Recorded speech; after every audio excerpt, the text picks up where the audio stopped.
Nobody!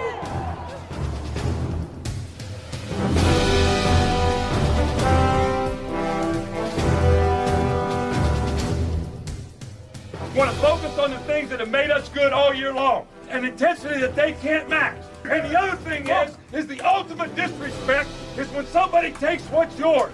And this is our game, so that makes it personal. Dominate on 3. 1, 2, 3, dominate.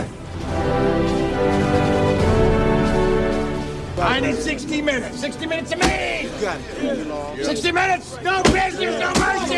Nothing but stop bubble! You got me! We're gonna ring the bell! We're gonna ring that championship bell! Ding! Motherfucking dog!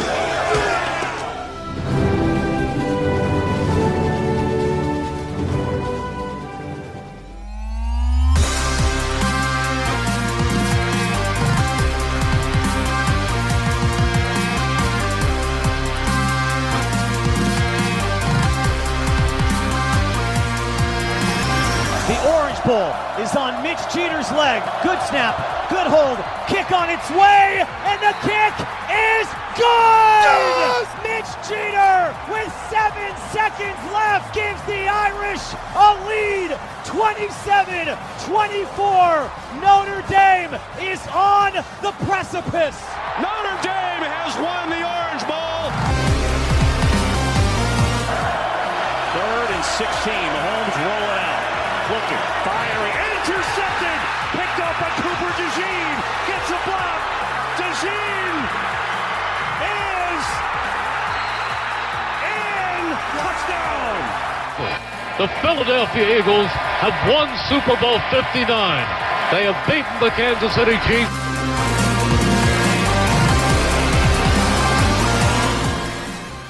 And now, welcome everyone to the Huddle Up Podcast. You are looking live.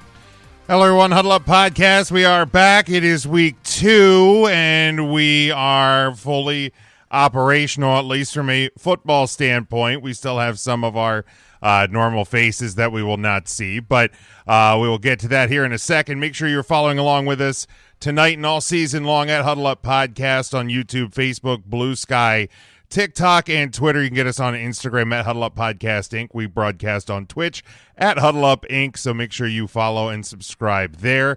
You can grab our merchandise over on our TeePublic store.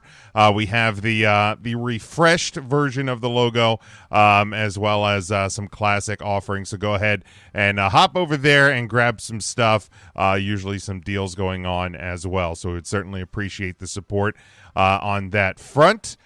So a 3-man crew here for tonight. Sean back with us this week again. Sean, how we doing? Oh, we're doing great. We're at the finish line, fellas. We are 2 days from week 1. We made it. That's a better long for layoff, but we are here. We are happy. We are tickled to death to be doing the show. That's week 1 in the NFL, better for some than others, but more on that in a minute. But Ernest DJ Christian back with us officially. We did have your soundbite. I don't know if you heard that last week, EJ, but we are back. How are we doing, EJ? I am doing well. This is my first show on here, honestly, in about 6 months. I don't think I did any of the summer shows, the off-season shows at all. No, you missed all of those. Yeah. So good to be back here to bust your balls, of course. And we're fine now. The show's gotten even more handsome now that I'm back. So it's all good. Something like that. Devin checking in with us and says, "Yeah, EJ is here." I noticed he didn't say "Yay, EJ is here." He just said, "Yeah, he's here." And there's no punctuation, so that's not going to help. That's okay. No. I am not offended by that. I have rhinoceros skin. Okay. I have rhinoceros skin. I can handle this. I'm good. They make moisturizers for that, EJ. You can actually. Yeah, it's true. It's called cocoa butter. It's Sephora at the mall. Check it out. They got a lot of. I was going to say. I mean, they might have a doctor. You might want to get that looked at. This portion of the show brought to you by either that or work a sponsorship. One or the other. Corn husk oil. I should get. I should no lie though. I should get a cocoa butter sponsorship though, because I use that thing more than anything in the world. Well, there you go. See, we're helping you out. Whatever you make off of that sponsorship, we get a cut. Exactly. We get a cut of it. That's okay. Well, it's all good business, is what it is. We'll make a deal. We'll make a deal. We'll let you have it, but you got to give us some money. That's the only caveat to it. All right, so back, like I said, kind of fully operational this week.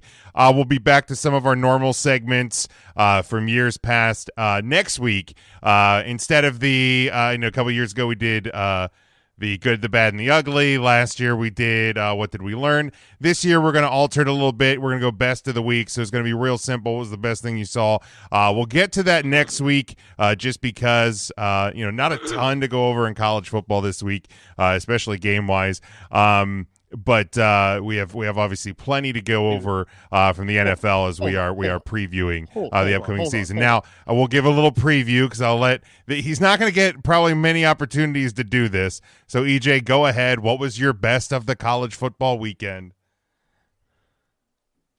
If you think it's Florida State, you're right. Number one. But no, I mean, look, this weekend I limped a little late on college football because I was on vacation in New York. I got back home Saturday, so I missed a chunk of the games on Thursday, Friday, and then like the 12 o'clock games on Saturday. But I did manage to watch the Florida State game on the plane on the way home. So I mean, I'm shocked. But again, I'm also apprehensive because I don't know if what we saw is no. Look, I think it's clear FSU is better than last year. Low bar, 2-10 record. Right. But how good are they? Now they're ranked number 14 in the polls. So is that more Florida State being really good against a good opponent, or is Bama really in trouble? I think the story here is Alabama, honestly. Yeah, I mean, look, here's the deal. The reactions and overreactions in the polls are a product of one of the things that I've rattled ever since we've been doing this show, that preseason polls set an unrealistic bar for good and bad, right? So, Alabama, were they the 7th best team? Should Florida State have been unranked? Should Texas have been number 1? It set things it always sets things up in an unfair manner. Now, obviously a great win for Florida State. You beat a team that over the last couple decades has owned college football. But this certainly doesn't feel like the same Alabama team. Well, we're gonna certainly find out. And if you look over their schedule, there's still games, I think, against Georgia, Ole Miss, LSU.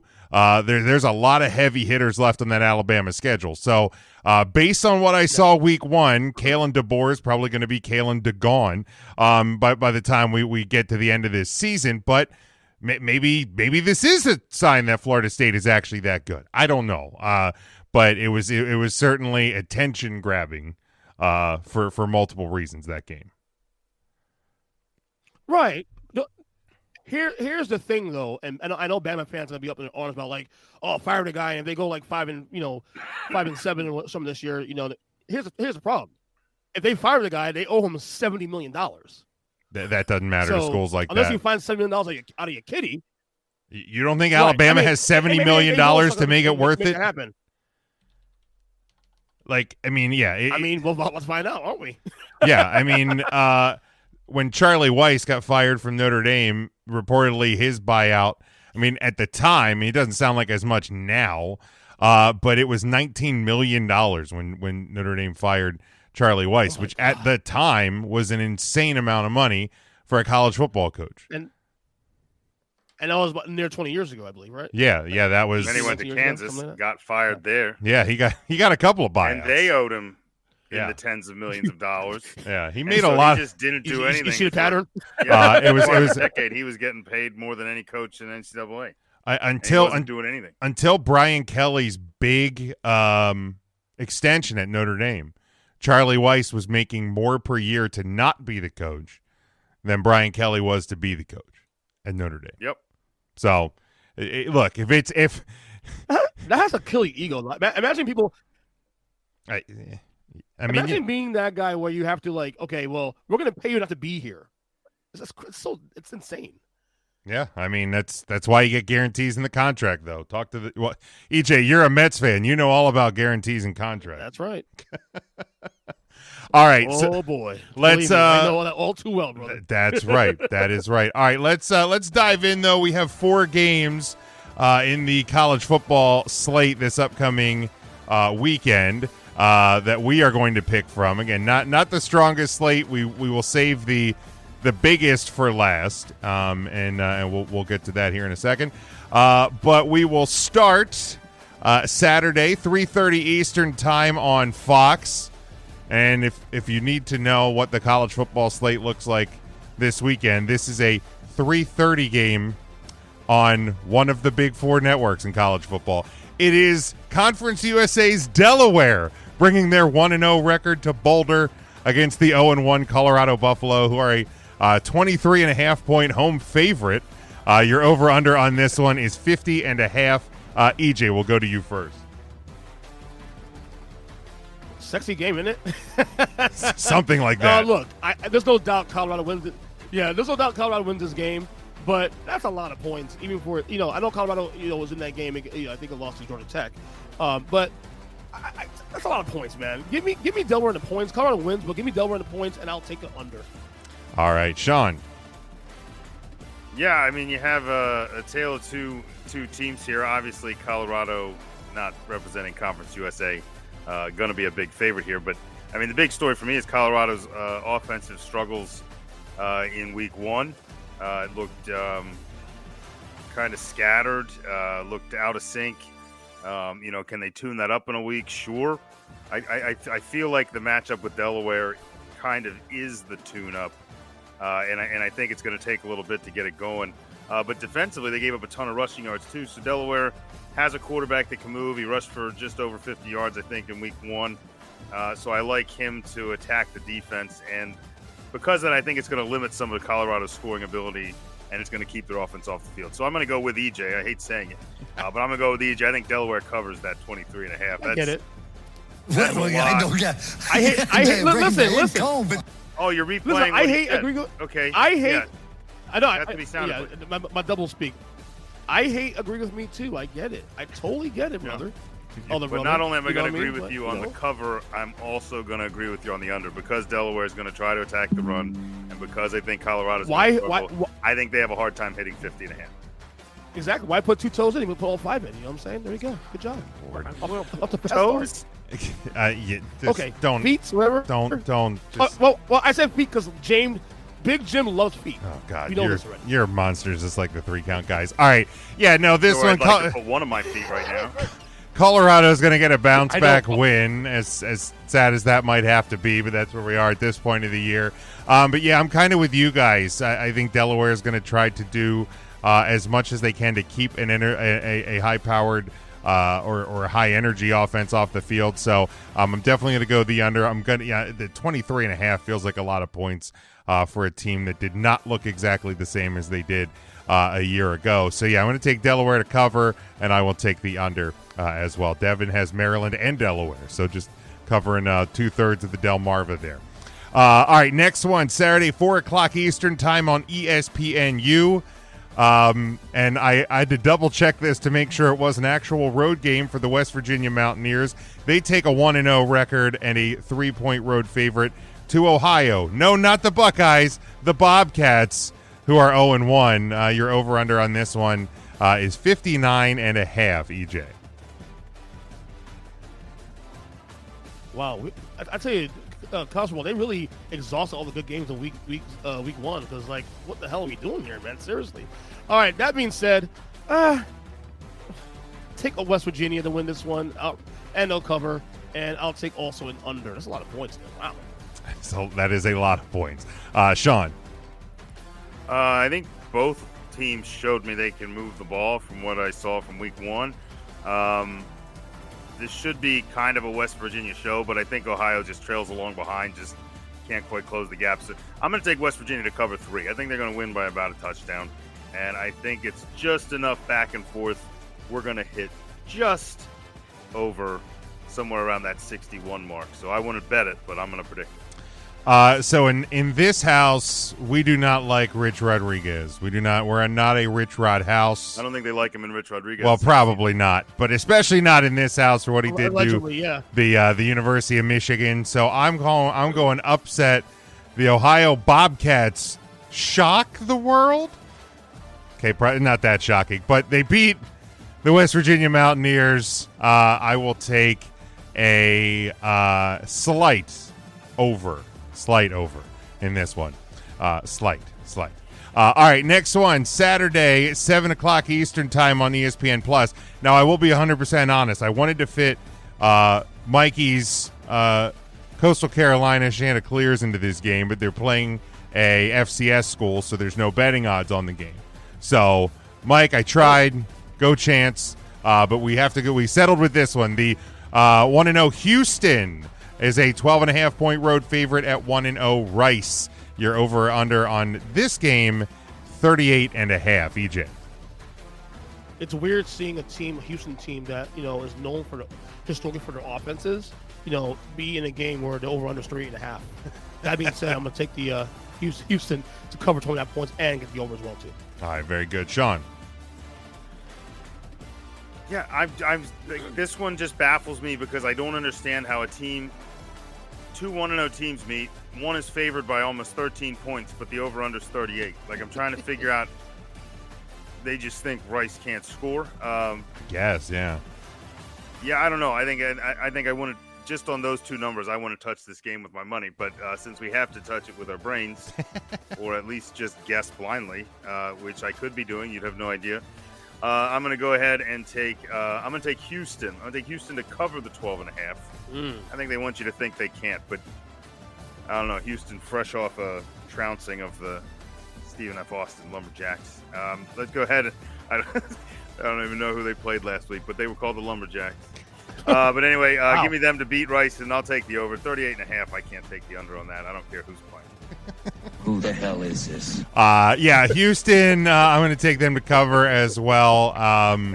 For no reason, then I picked a home underdog in the last game. And yeah, just week 2.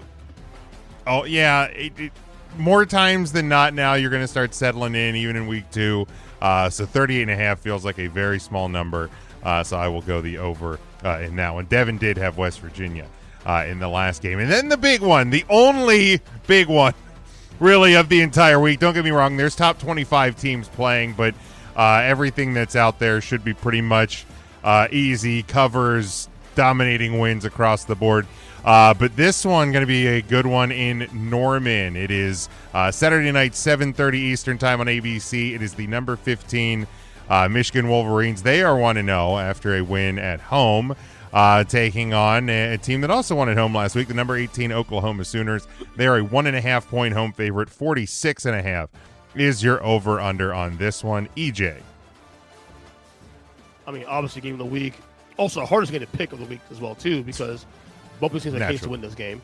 I'm going to go home here. I'm going to take Michigan to win this game outright, and I will take the over as well. All right, very good. Homer. Sean. One thing we learned about Michigan last week is that unlike last year, we have a quarterback. Hey! That's right. Yes. He can push the ball forward as well as backwards and sideways. So that's a step up. And the kid can move. I think Michigan's going to put some points up in this one. Unfortunately for you homers, I don't think they put up enough. I like Oklahoma here, mostly because as much as I know Michigan has a defense, and you know Michigan has a defense, they looked more susceptible last week, though, but against a slightly better opponent than Oklahoma played. Oklahoma played a weak opponent, and they made them look weaker than they even were. So I normally, former Big 12 teams, I don't trust their defense, but Oklahoma's ramping up. They're trying to make a name in the SEC, so I think they do it. I think they take down a Big 10 opponent this week, but I think it's back and forth, and I think that 46.5 number gets crushed. I'm going to take a substantial over on this one. That one I would probably put my money on. Yeah, look, just because you leave the Big 12 if I had money. just because you leave the Big 12 doesn't mean the Big 12 leaves you. Death, taxes, and the over. So definitely take the over on that one. Given what I saw of the Michigan offense, they certainly looked much flashier, although it doesn't get much duller than it did last year, and that's the God's honest truth. So much flashier than a year ago. Bryce Underwood looks like the real deal already. Definitely a week one, one of the many week one quarterback stories, most of them good. And so like what I saw out of them, Oklahoma, very gaudy numbers, although I'm fairly certain for like 3 of those drives there was no opponent even on the field. So really hard to gauge what you're going to get out of this one. Norman can be a very difficult place to play, but I'm not sure, and we can call it Homer or whatever. We can call it Marge, whatever. Marge. I'm not ready to buy in that Oklahoma's actually turning the corner. To me, they still just feel like somewhere in that 6 to 8-4 range. And they're going to struggle to beat good teams. And I think Michigan is a good team. So I will take Michigan to cover. I will take them to win this game. But like I said, I will take that over as well. So Devin is taking the Michigan Wolverines as well. So mostly. Right, I'll stand on my Sooner Island. There you go. That's fine. That is fine. Mostly it's lonely here. Mostly a unanimous pick. But we have Conestoga wagons and muskets. They do, but every so often that wagon does go down as Just hope well. the wind doesn't pick up. They blow over. All right. They do. All right. So now we shift gears. We are going for NFL the rest of the way, and we'll get into week 1 picks. We will get into full season predictions. But before we get into that, certainly the big news of the last week since we were together is the trade out of Dallas. Sending Micah Parsons to the Green Bay Packers for Kenny Clark, a first-round pick in 2026, a first-round pick in 2027. So, really kind of a shockwaves trade. Many people didn't think it wouldn't get done.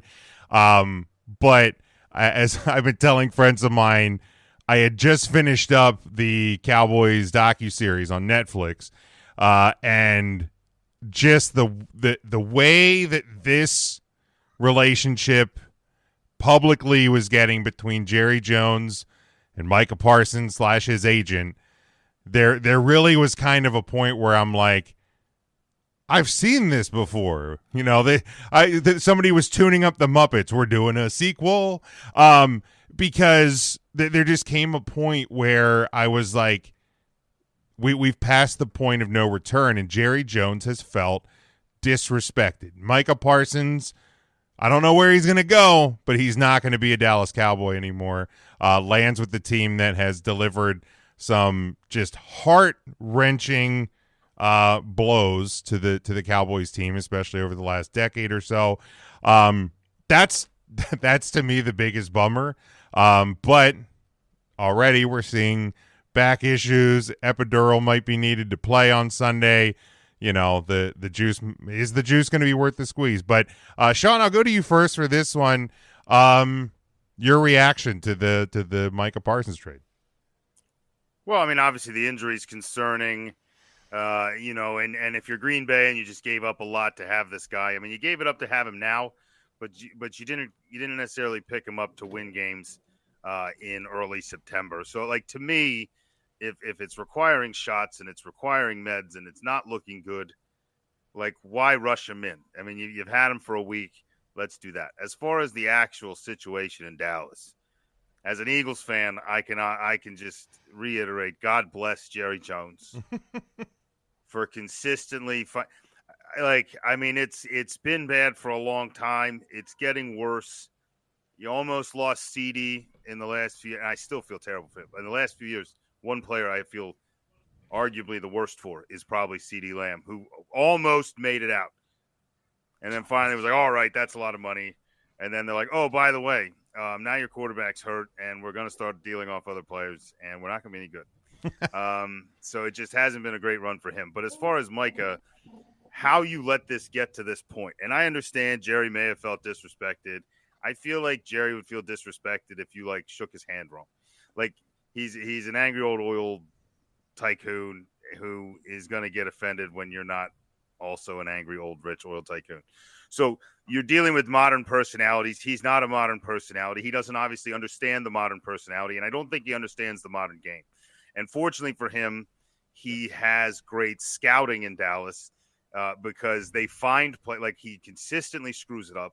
They consistently land with mediocre draft picks, but somehow field a decent team because someone is finding talent where they shouldn't. They should work for the Tampa Bay Rays because it's the same type of scenario where you're like, where are they getting this talent with these terrible picks? And so, like, it was bound to happen. I think the only reason it got there was because Micah's team felt disrespected first. And I think it was at a point they can say they wanted to be a Cowboy all they want. There was a point where they didn't, and there was a point where Dallas didn't want them. And I think the way it went down and Jerry just not admitting he was for trade, so he didn't get offers from every team and just kind of took one in the division. I mean, not in the division, but in the conference, which is, I mean, I know it's, not your division, but you're a team that's in the next few years probably looking at wild card berths at best. And there's definitely an opportunity to play in Green Bay in one of those games. You're going to have to meet him head on. And I think, I don't know, you get low first round picks, right? What we project will be low, right? Right. So you're projecting mid to low picks where you could land an all-pro defensive player, but you already had one. That kind of guy doesn't come around often, and I understand he's not the best leader, and he's not, but the kid can play, man. And I think Green Bay took a surprisingly good defense last year and just made it a whole lot better. And it's weird for them too, because I still don't think they might not be in the top two in their own division. So it's weird on both sides. Spoiler alert, they're not. But it's weird on both sides, and some of that comes into play with a rookie quarterback in Minnesota. And I feel like that could decide whether Green Bay is number 2 or number 3. But it was weird on both sides. But Jerry Jones at this point, the farther into it he goes, the more he starts to approach. Because for years it's been the Jets front office is the worst in football. The Jets front office is the worst in football. I'm not saying Dallas is too, but it is spiraling closer every time one of these situations happens. And as an Eagles fan, I'm all for it. But as a football fan, somebody in Dallas got to be worried. And if that scouting department finds a job somewhere else, they're really going to be in trouble. All right. I mean, I push back a bit on that only because of the fact that, okay, at least with Dallas, they're competitive every year. At least they're going to the playoffs every year. And if they miss the playoffs, it's because of injuries and whatnot to, like, key players. The Jets, for example, haven't made the playoffs in, 15 years? I mean, and they've fair, the last one may have been because Aaron Rodgers got hurt, but we'll never know that. Fair. That's very true. No, but I think with this trade, though, it's twofold. For Green Bay in the short term, it's an A. Obviously, you add a guy that is going to be an impact player immediately to a team that needs an impact player on that side of the ball, okay? And if we assume Jordan Love is going to take the next step this year or the year after that, Green Bay could be a player. I mean, look, you look at the NFC right now. Obviously, the Philadelphia Eagles is the only sure thing you can see in the NFC. Everybody after that have question marks. Like, Detroit's really good. We agree with that. But they also lost both the coordinators, okay? So that's got to cost you something, some capital this year. Washington, are they this year's Houston Texans? We'll see. Could we see sophomore slump? I think it'll be a playoff team, spoiler alert, but we'll see how that plays out. San Francisco should be back. We'll see, injuries and whatnot. But Green Bay is in that mix of teams that, to me, they're a guaranteed playoff team no matter how you slice it, even without Micah. But with Micah now, they now inch closer to that conversation that if you see the elevation of Jordan Love moving forward, that they could be that team. And I don't want to do what I did last year and paint them as the lock to go to the conference championship. I'm not going to go that far. But it's open now for business to where this team can win the North, and this team can also, if all things equal, can be playing the Eagles for the right to go to the Super Bowl this year. Yeah. It would not shock me.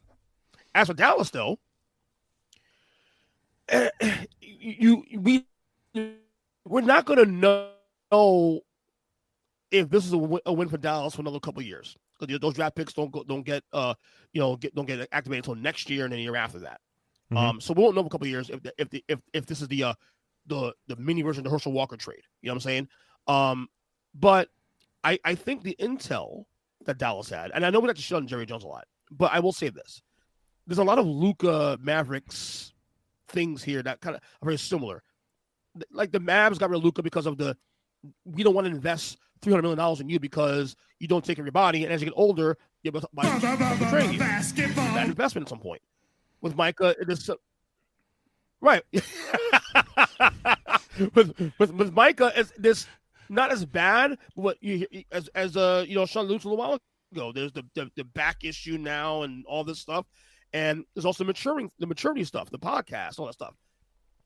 Maybe Dallas took a a pulse in the room. It's like, listen, he's a great player, but is he worth the investment long term? And does he get us in closer to the Super Bowl, even with him being in the roster? So the betting on their great scouting to use those picks to find right pieces to fill those holes, and we'll see how that goes. But for Green Bay, obviously short term an A+. For Dallas, we won't know yet. Yeah, and look, here's the deal. Obviously, I'm further in the weeds on this than a lot of people are, and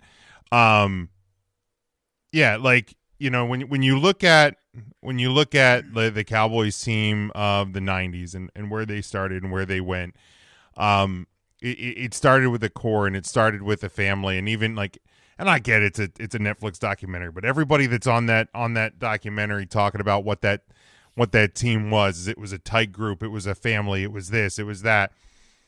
If you have a guy that, again, and these are based on reports by, you know, Sports Illustrated writers and blah blah blah, but there was a lot of reports that his podcast, some of his antics, that he was not the most liked guy in the room. So at some point, you start to play that scale of talent versus worth, because as we've seen, the teams that have been most successful overall in the last decade or so have been groups that have felt like a team. Yes, you have star players. Yes, you certainly have guys who are standout individuals, but you look at that and go, man, this team, this group does feel very, very together. So, you know, I have personally not been a fan of Micah, the leader, the captain.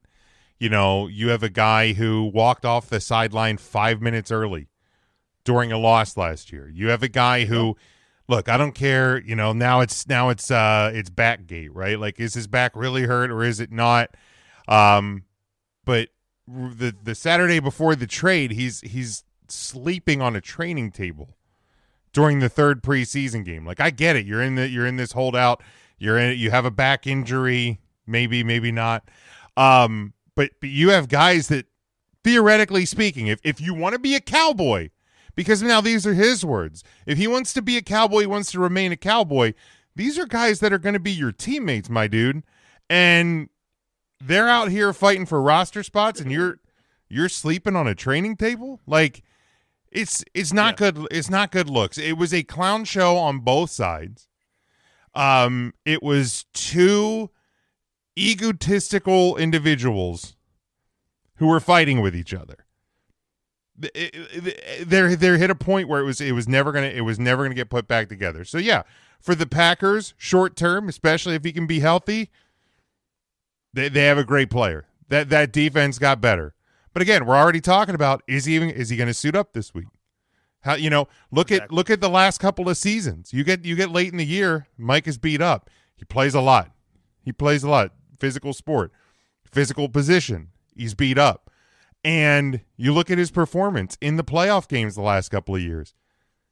The stat line ain't good either. So maybe the Cowboys did start to weigh the return. And you have a whole new coaching staff. And whether we think Brian Schottenheimer is going to be a 1-year guy, 2-year guy, 7-year guy, you didn't want to start off with a toxic locker room either. So we'll get into predictions and where the teams stack up. But, you know, talking about, there's, Jair Alexander was an 18th overall pick.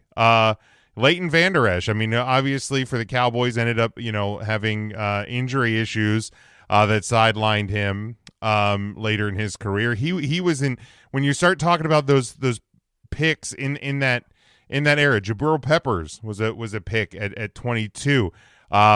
Obviously not on the defensive side of the ball. Jalen Reagor, Justin Jefferson. So there's good and bad that happen in that kind of in that 20 range. Brandon Ayuk, 25th overall. And to Dallas' credit too, I'm sorry to interrupt you. To Dallas' credit, they have done very well with picking some of these diamonds in the rough. Yeah. And look, again, we're going to say, they won a Super Bowl. Yes, but they're still winning 12 games a year. As a Giant fan, I'd rather be where the Cowboys are right now, winning 12 games a year, at least having a chance to compete for Super Bowls, than being 3-14 every goddamn year. So they've done a good job scouting wise. It's just getting to the next level now. Yeah, and we'll see. Trades. All you have the value that is perceived when the trade goes down, and then you also have the hindsight trade. Because, and look, I know that there's comparisons, especially given the documentary and stuff like that. People wanting to compare this to the Herschel Walker trade. And now certainly if the Cowboys can turn 2 first-round picks and a defensive tackle into, 7 picks over the first 3 rounds over the next 3 years, then sure, it really starts to mirror that Herschel Walker trade. But go back and watch the media reaction to the Herschel Walker trade. It looked like the Cowboys had just imploded on themselves, and it turned out to be the deal that changed their franchise in a good way for the next decade. So, right. You always have hindsight to be able to go, now we actually did okay here or we didn't. But. And not only that, but the difference, there's a big difference between the Cowboys 2025 versus the Cowboys in 1989. Oh, 2025, like all the staying last. Look, I don't count last year because injuries. The Cowboys in the last couple of years have been a 12-win team, right, for 3 years straight prior to last year. The Cowboys 1989 were 1-15. But yeah, okay? Brutally. They were they were literally the bottom of the barrel. Okay, so the only way you had to go was up. So you take your best asset and you try to create something out of that because they weren't winning what maybe 2 more games with Herschel Walker on the roster. Yeah, like, come on. Yeah. So yeah, certainly a much different landscape from the Cowboys, much different landscape in the National Football League. So, but yeah, definitely wanted to touch on that. And so now let's go to it as we are gearing up week 1 of the National Football League season. And as Sean said, it starts just 2 nights, obviously. We have a couple of homers here, so we'll see how we pick on this one. But it is the Dallas Cowboys open the season on the road at the Philadelphia Eagles, the defending Super Bowl champions, as much as I still hate to say that. The Eagles have a 7.5-point home favorite. You're over under 47.5 this one. Thursday night, September 4th, 8:20 Eastern time on NBC. EJ, we'll start with you. I do think this game, because of, as I always say on the show for like 5 years now, we're doing this now, divisional optics are going to play a part in this. But Philadelphia, look, they're the champs. They're going to get the banner raised again this week. They'll cover the spread in a competitive game, though. They'll cover the spread, and I'll take the over. All right, Sean. Well, I think that when the line came out at 7, I thought it was, I don't want to say an insulting number, but it was a juicy number for bettors. And I think that, that 7.5 now, if there's any late action, it's going to keep moving up because I think there's a chance. Obviously, you can talk about, I'm not going to use the O word, but yes, being a divisional rival, there's things in play that usurp necessarily just the talent on the field. But I still think there's a chance this game's out of hand, halftime or shortly thereafter. I don't think 7.5 is a close number. Give me the Eagles to cover fairly substantially, and I think that drives the game over 47.5. Which O are you talking about there, Sean? Optics? Yep, that's the one. The one. It's a good word. It's a nice word. Use it more often. It used to be. Did I wear it out? Yes. Word out, beaten to death, one or the other. However you want to call it. However you want to label it. Every time you say, Jim, I think every time you say cliche like optics and whatnot, just ding the bell. Ding the bell. Well, not one. Well, this bell's only made of metal, EJ. It might die. Yeah. Look, man, when the Eagles won the Super Bowl, I was like, all right, I feel like there's going to be one of three teams that's going to end up playing in Philly, and I thought Chiefs for the rematch, Commanders for the NFC title rematch, or the Cowboys. So I was not surprised when Dallas had their number called for opening night. I don't think you can start a coach's era in a much more like compromised position than losing your best, at least on paper, defensive player, aging quarterback coming off of injury, basically no real running back one, a upgrade at wide receiver 2, but he has attitude issues. And oh yeah, you're playing against arguably your biggest rival on the road as they unveil their second Super Bowl banner in 7 years. I don't, or at least maybe I hope, this is not going to be indicative of what the Brian Schottenheimer tenure is going to look like in Dallas. But I don't think it gets off to a very good start. So we will talk about records and predictions, but I have the Eagles winning and covering the 7.5. This I don't think it's going to be very close. I don't think it's going to be very competitive. I don't think Dallas had the defensive pieces to keep it close. No, I think it might be close early. Yeah, maybe.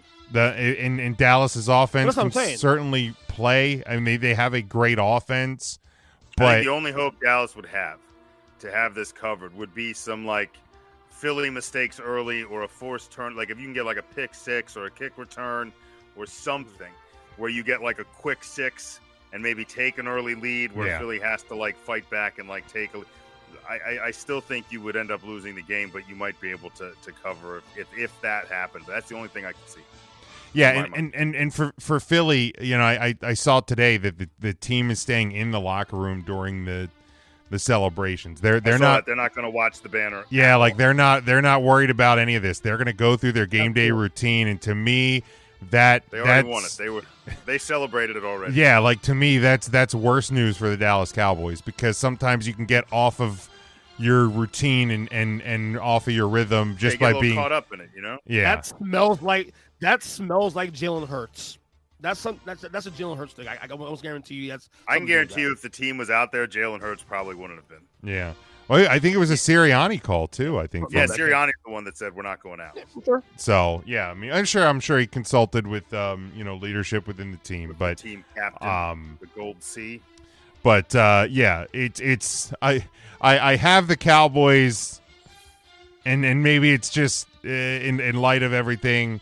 I have them at 6-11 for the season. By the way, then you get off to the one there. All right. Wow. Yeah, and look, there's certainly some games in that schedule that could go either way, but I'm erring on the side of, you can call it negativity, you can call it reality, whatever, but it just I think there's just a lot. There's a lot working against the Cowboys, and in a weird way, I'm actually okay with it. I'm actually very calm going into the season because with the new regime, you don't really have any expectations. So. All right, next one. Devin has the Eagles winning in this one as well. This one, we go Friday night, 8 o'clock Eastern time on YouTube. Not YouTube TV, YouTube. This one being played in Brazil. It is the defending AFC champion, the Kansas City Chiefs. They're a 3-point favorite against my Los Angeles Chargers. The over-under on this one, 45.5. EJ, we'll start with you again.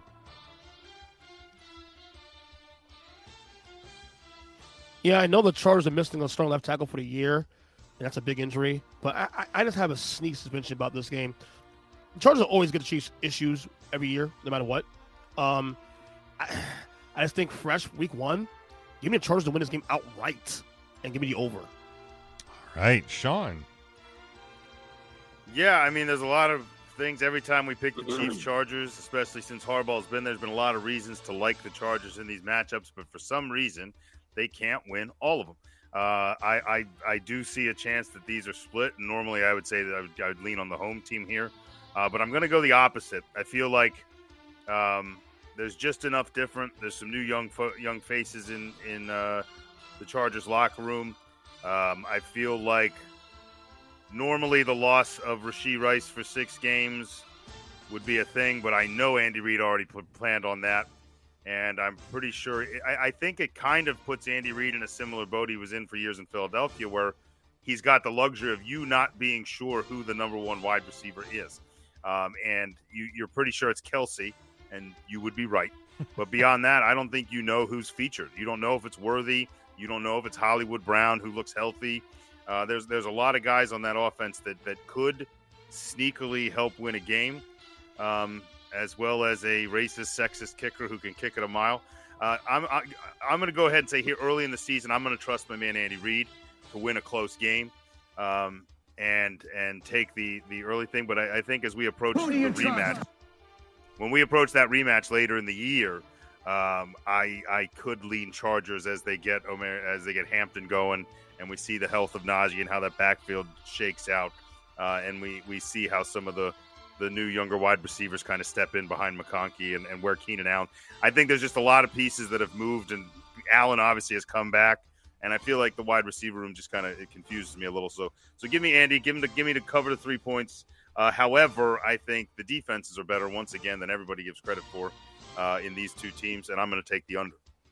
Yeah, I think if you're gonna touch this game in week 1, neutral site, out of country, I wouldn't really touch this game at all. But I think the under is the smart play, just because a lot of those reasons, a lot of new faces. And the Chargers are the home team, right? Chargers are the technical home team. Yeah, the How game. How brutal is that for Harbaugh to give up your home game against the continuous defending champ in your own division to go play in freaking Brazil? Have you met Jim Harbaugh? I don't think he cares. He's a football guy. Be like, whatever, man. You tell me where I'm going to play, and I'm going to be there with cleats on. So, Reid's like, I got to fly where? Yeah, I don't think it affects Jim Harbaugh at all. Yeah, it's these games are always tight. We saw them last year. I think the Chiefs had won both games by a total of 5 points or something like that. So, always play these two teams tight. So I think the Chargers, regardless, are going to cover. So, cover and the under, I think, is the smartest play. But it should be no surprise here. I am taking my Los Angeles Chargers to get the win here in Week 1. Yeah, that number's the reason I went over is because that number's.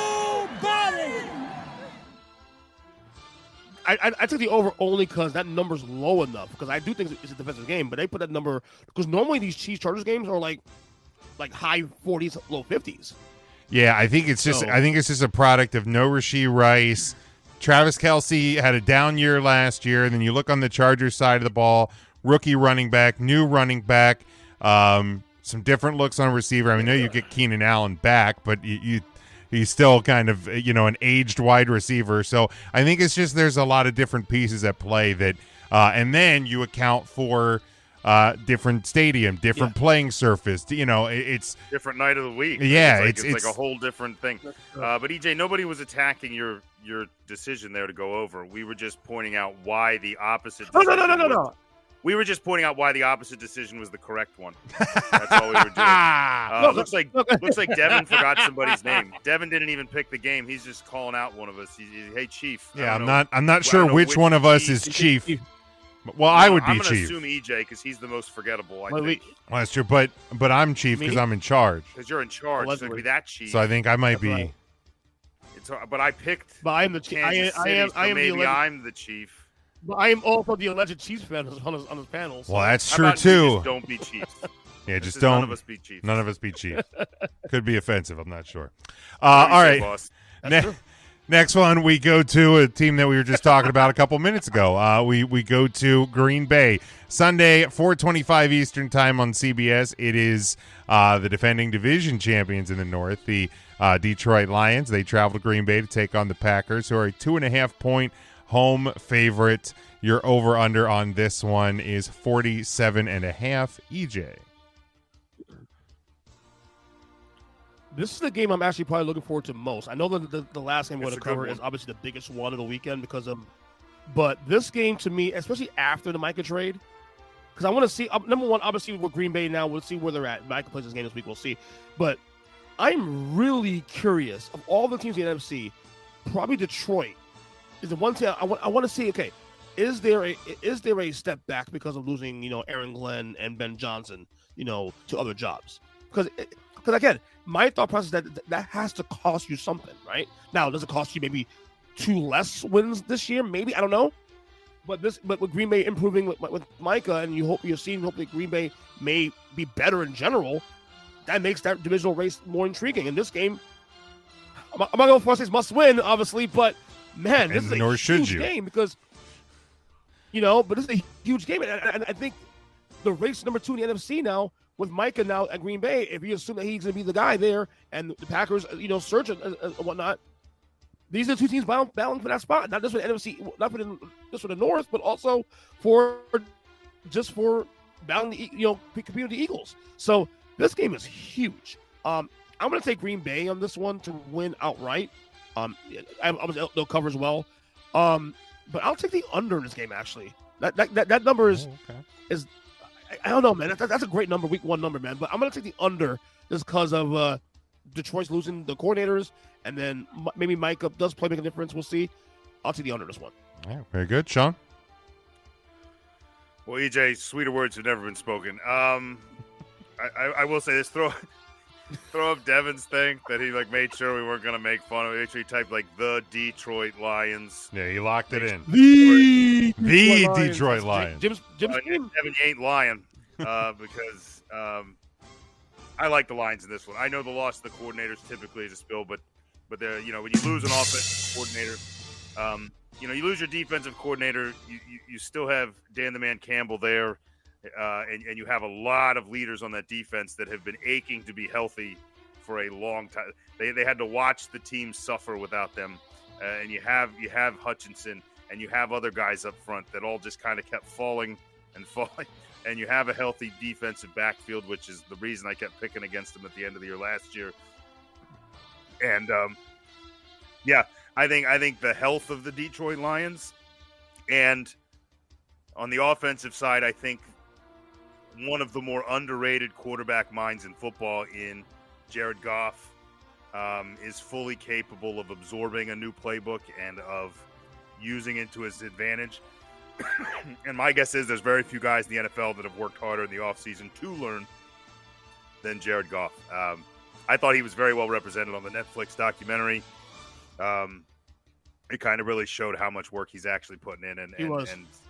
And it really kind of kept the camera on him and showed you that Jared Goff is as capable as just about anyone in the league when it comes to playing that position. So I'm going to take the Lions. I'm going to say that while the Packers defense will improve with Micah Parsons, I feel like it's been a bit of a distraction. There's now a plug and play with a new player.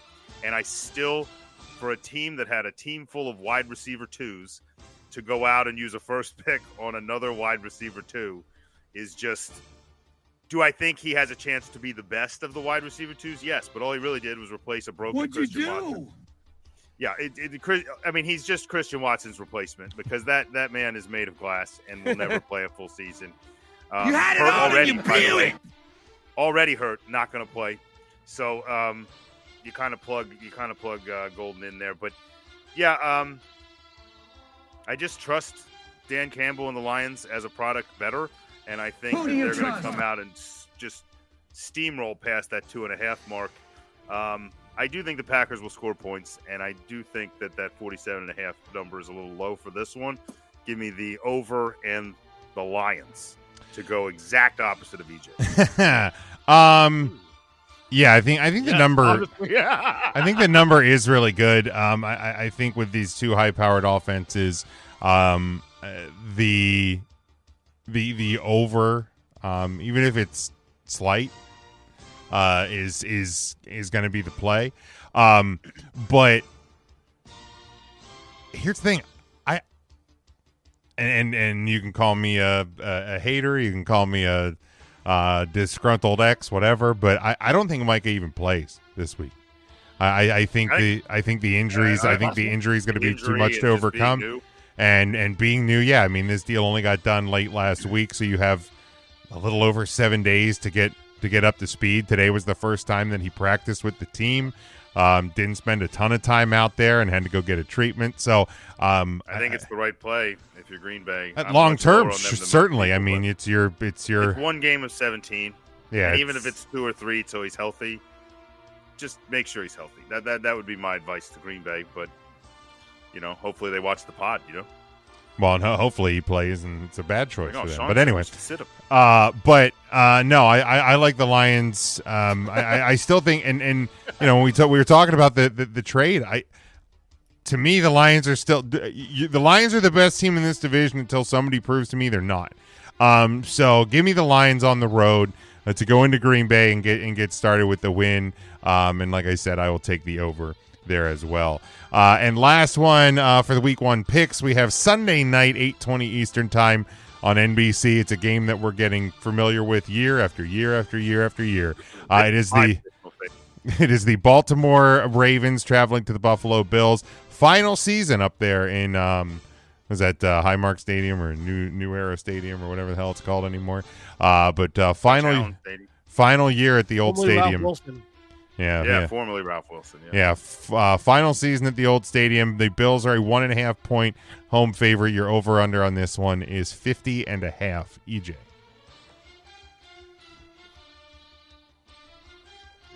Wow.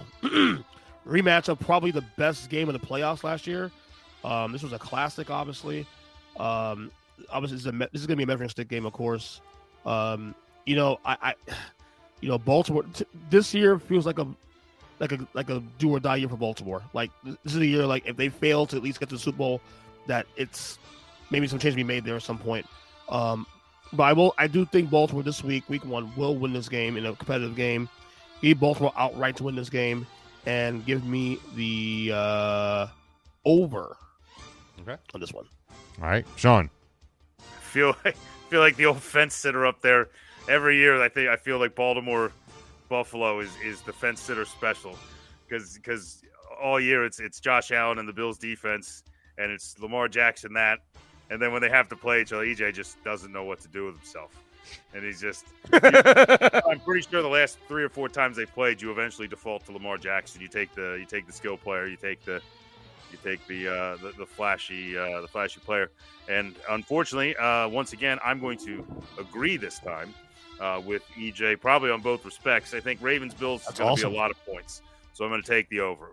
But I think what does it for me is they're going to key up obviously the Josh Allen, Lamar Jackson matchup, and they're going to talk about the performances they've had. And I think Lamar Jackson is going to put on a little bit of a show. But there's 2 things in play here that make me lean Baltimore. I think Buffalo still has, for me, a lot of question marks on the receiving end of things. The throwing things, they have it, right? You have arguably the best passer in the league. I just still don't know what kind of product they have catching them. Mm-hmm. People try to sell me on Shakir. I'm like, yep, great slot guy. Who else you got? They have this great tight end who last year took a huge step back from where he was the year before. And I just feel like they just keep asking Josh Allen to do everything on his own. I do think that he has an opportunity this year to have Keon Coleman. If he can stay healthy, this could be a big step forward year for Keon Coleman. So if you're looking for a late round flyer, you're out there drafting right now, and you're stuck in like the 10th round. I don't know why he would still be there the 10th round, but either way, if he's still there, go grab him because I think there's a chance. But the other piece de la resistance would be the presence of one Derrick Henry on the other side of the ball, and I think week 1 things could be sputtering, things could be having some issues, timing could be off. The one thing that's not going to be off is Derrick Henry's ability to run people over and chew up massive amounts of the field. and I feel like he's going to be the difference maker in this one. He's my MVP in the Week 1 matchup between these two, and I'm going to take the Ravens to easily cover 1.5 and push this thing over.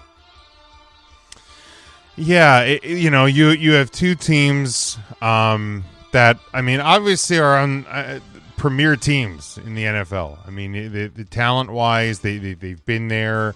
Every year they're in the conversation for, will this team go to the Super Bowl? Will this team win the conference? Will this team finally win the Super Bowl? And neither team's been able to get over that hump yet. And, starting off against each other on Sunday night, and it really does, feel like we're here at the start. We could be here at the end, sort of a deal. But I'm kind of with you, Sean, on this one, and just that Josh Allen, tremendous. I mean, what else needs to be said about about the defending league MVP? But for a team that you go defensively really good, coaching strong, quarterback tremendous, running back position, James Cook came on huge last year at times, and you go, if there's one weakness on this team, it's wide receiver. It's who's catching the ball, and they just didn't do enough, I don't think, to put them over. The Ravens, it's kind of business as usual. They continue to just be the Baltimore Ravens, and Harbaugh, I think, got an extension in the offseason too. So it's they know what they are. They have their identity, and see if they will continue it. For me, I like Baltimore to get the start with the win here. So give me Baltimore to cover in the win. I do like the over as well. And that's how we will get rolling on Sunday Night Football this year. Easy there, Muhammad Ali. Devin has the Bills and the over by a mile, so I would tend to agree. Also, this just came across my feed here. We were talking about the Eagles not watching the championship banner. It turns out CeeDee Lamb will watch the unveiling of the Super Bowl banner and will attempt to use it as motivation. Hey, I think that's energy says it's an end goal. I think that's cute. It is cute. Yeah, I think that's solid logic. You look back over a couple of years when the Eagles lost the Super Bowl, when Michigan lost in the in the playoffs a couple of years ago. They kind of took the same approach. Notre Dame took a similar approach last year. You kind of remember how it feels to not be that team. And you could certainly use it as, be hard to remember not being that team as motivation. But man, if you're on the field for these big moments, slow roll burn there. He just kept swallowing my words. I'm like, I don't know if this is even making sense, but I think it was very, very all tangible. Right. Hit the spot. Yeah, it did.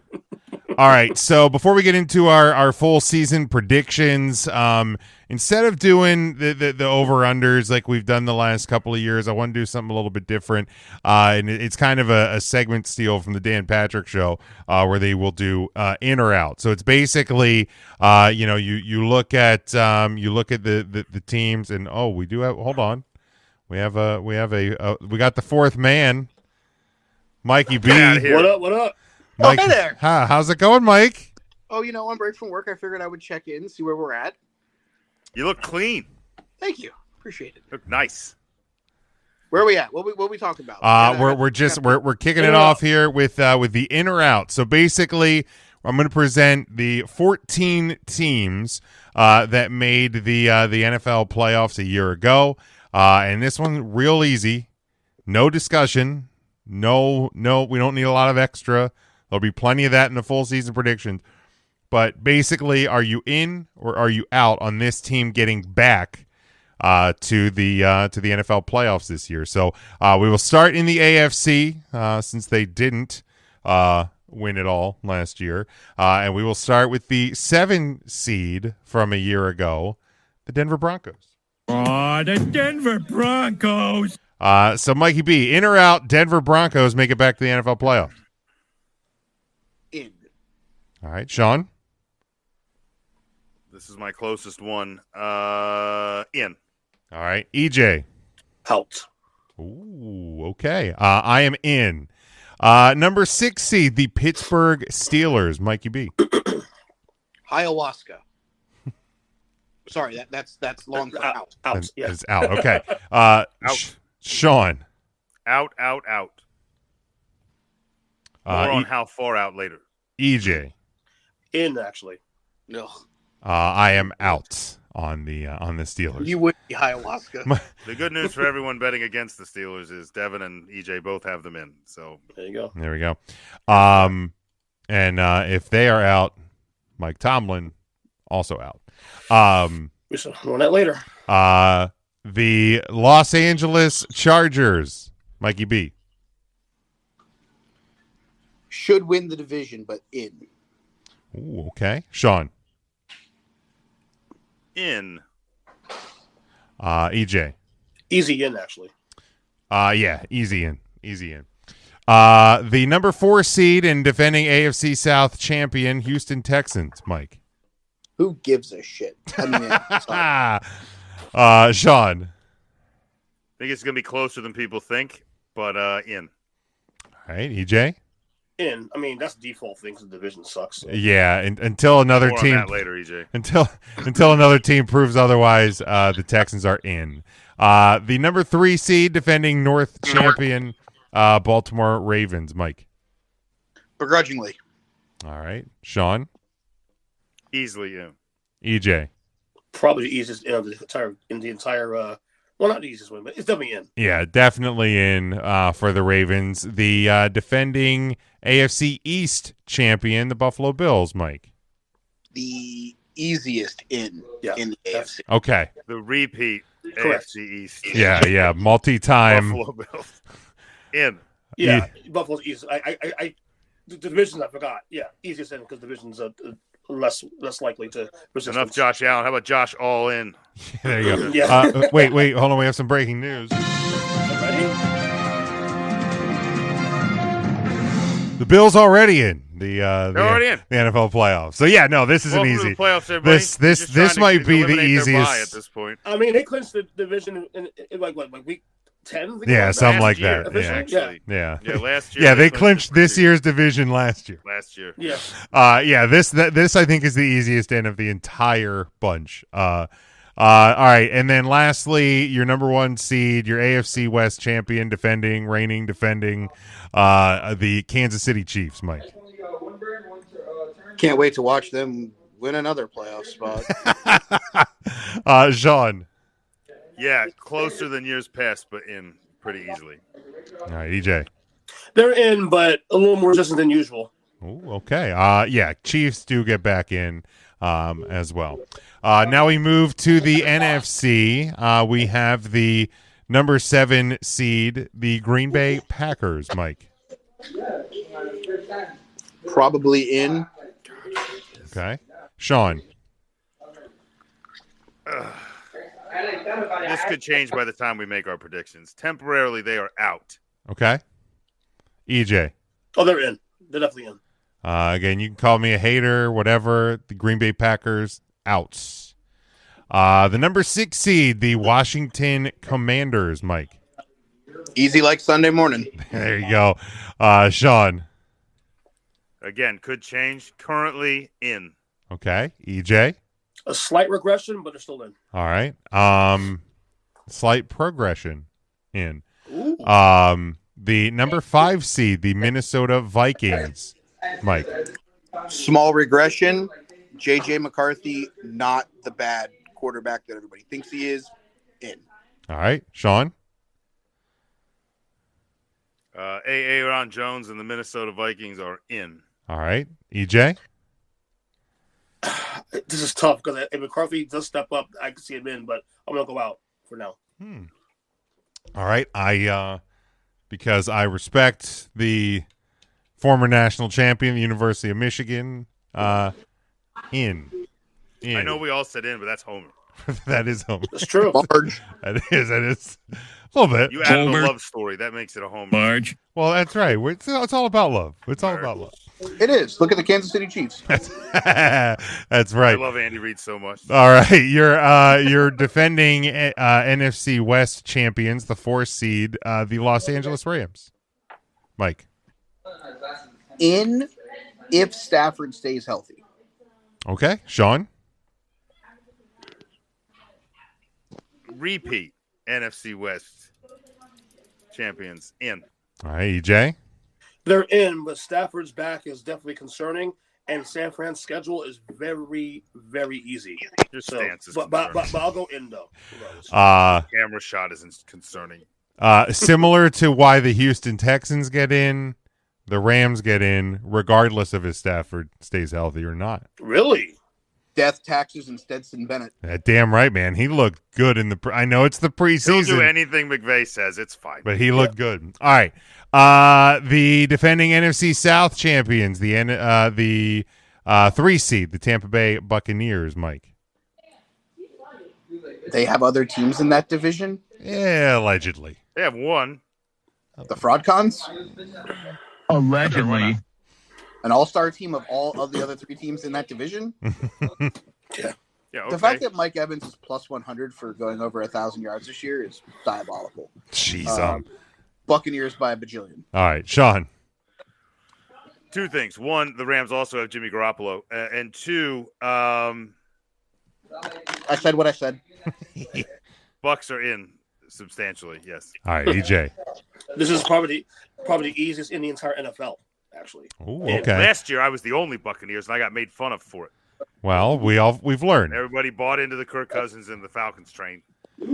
Well, everybody bought into it for the first 4 weeks. The Falcons will do it now. Mistakes were made. The Bucks in. The reigning NFC East and Super Bowl champion, barf.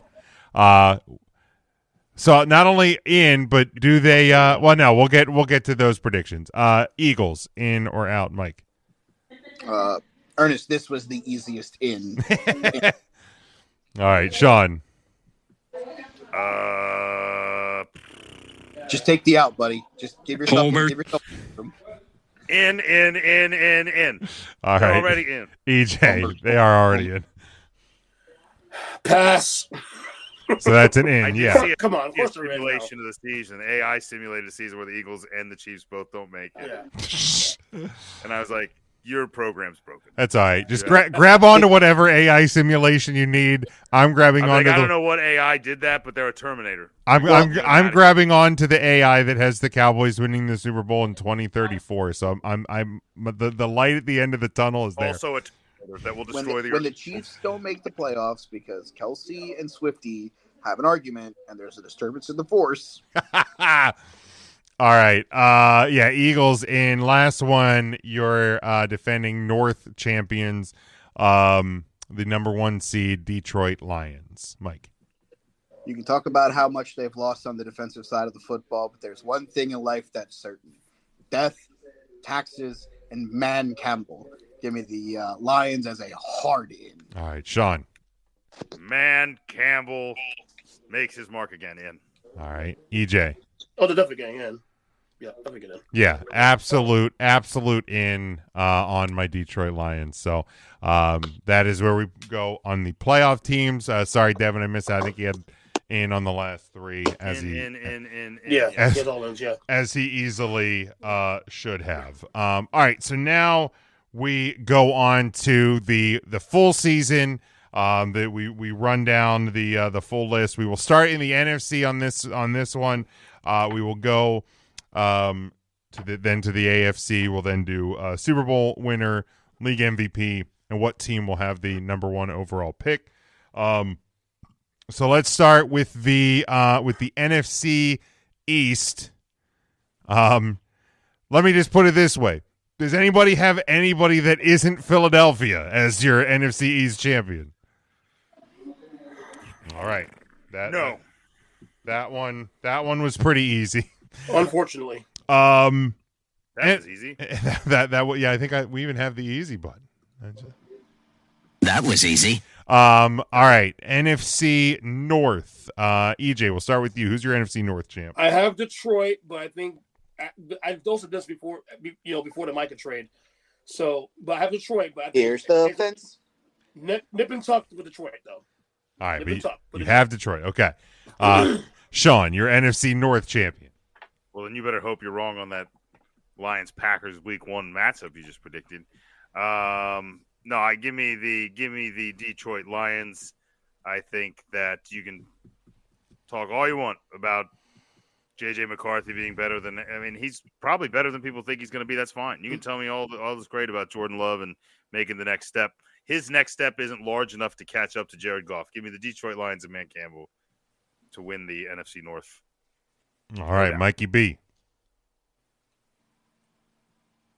We're talking about a guy being the swing position here that got traded and then may not play in the first game because he's got like a grown toenail or something. Like, this guy's already milking this team for money. He just got this largest contract to a non-quarterback. Yeah, I'm out. Give me the Lions. Yeah, look, it was going to be a recurring theme a bit for me with a couple of teams in these ones where, look, the NFC North is one of the best divisions in football, probably the best in the NFC. So, but until somebody shows me otherwise, I trust in Man Campbell. I trust in Jared Goff. I trust in what they're doing. I don't care that you change coordinators. You still have an unbelievable defense. You have unbelievable weapons on both sides. You have a better running back two than a handful or more teams have as a running back one. So you don't need to really fix anything. Just make sure that you don't get hurt. Like that's pretty much where Detroit's at. So the Lions do repeat in the NFC North. NFC South, similar to the East. Does anybody have anybody that isn't the Tampa Bay Buccaneers? Nope, raise the flags. Like EJ was like, do I pick the Saints? Yeah, no, this is first round bye New Orleans. Worst team in football this year than the Saints. Yeah, this is they're gonna be close. Easiest over under the year. 6.5 wins to the Saints, way under. Way under. All right. Yeah, when you don't have a quarterback, that's pretty easy. All right, NFC West, EJ.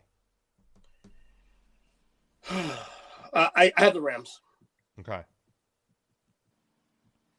Sean? I also have the Los Angeles Rams.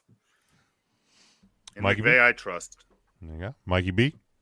I don't actually remember who I put on my document. I believe you picked the San Francisco 49ers on the docket, but you're welcome to change it on air. Here's the thing. While I trust Sean McVay. Yeah, Niners. And I know you've mentioned Jimmy Garoppolo being the backup quarterback. We forget Jimmy G is a lifelong 49er fan who will probably cost the Rams game somehow in this series. So I will stay with my gut. I will go with a hopefully healthy Christian McCaffrey and the San Francisco 49ers. Yeah, I mean, look, I know you have Jimmy G, but Stetson Bennett's a guy that they took higher than I think some people expected them to. I don't care who you play. Did he go higher than? What's that, Mike? Did he go higher than Shedeur? Yeah, most people did. I'm pretty sure he did. Yeah. Oh, then that means Stetson Bennett greater than Shedeur Sanders. But it's just I just to me, I don't even know that the 49ers are the wild card in this division, meaning the ones that could maybe disrupt some things. Like, I think that team could potentially be Seattle, because you have same coaching staff, but you bring in Sam Darnold, you subtract Geno Smith. Is Sam Darnold was last year a fluke, or was that him actually showing who he is? Some big changes at the receiver position, but I think Seattle could potentially be, and not that the Niners can't be. Like, they do have talent. At the very least, Seattle will be a very large thorn in the side. Correct. Trying to win that division. Yeah, correct. Don't on the Arizona Cardinals either. Yeah. It's just they're gonna be offensively frisky. That's correct. There's that word. Ding. I just thought I'd get it out. EJ's been described as that on a lot of message boards. There we go. That guy's offensively frisky. Before Ernest said it, so I was just Ichi's been described by that by his wife. All right, let's go to the wild card and we'll run down in order. So go wild card 1, wild card 2, wild card 3. EJ, who are your 3 wild card teams? All right, so NFC? Wild card 1, I have the Niners. Wild card 2, I have the Packers. Wild card 3, I have the Commanders. Okay, so there's your regression with Washington, but still getting in. All right, Sean, your 3 wild card teams in the NFC. Well, my wild card 1, I have the Minnesota Vikings. Skull. Okay.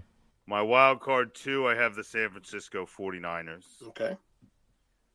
If nothing else on the schedule that they have in front of them, it's a very lucrative looking one.